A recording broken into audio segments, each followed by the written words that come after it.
Sydney is a really beautiful place on so many different levels.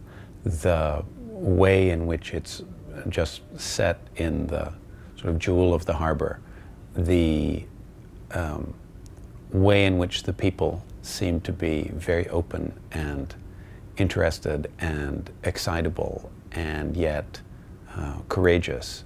The fact that it's got one of the world's great orchestras right here in what I believe is actually the most famous concert hall in the world, the Sydney Opera House.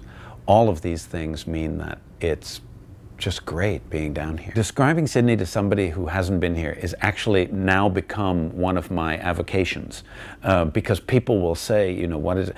And basically you have to sort of take like the most beautiful cities on the water and say, so it's all of those. It's like a combination of this. And they go, really? You mean it's like San Francisco and Venice? And you go, yes. But that's still leaving out the cool parts.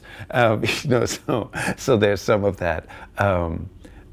It's interesting for me because I've always come in the winter months here. And so now I'm seeing the same place with you know, completely different temperatures. So I'm adding to my repertoire of things I'm going to tell people.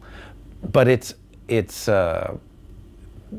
the whole thing with the harbor and the boats and the amazing museums and just the food, which is so incredible. I mean, it's like, you know, an entire nation of foodies, even for things like fish and chips someplace where you think, okay, this is going to be, you know, plowman's lunch, and yet it's, you know, it's like 3-star plowman's lunch, you know, and the Michelin person can't even get in because there's a waiting line. I mean, it's just fantastic. I'm very definitely a Sydney booster, I'm afraid. I'm happy to admit it.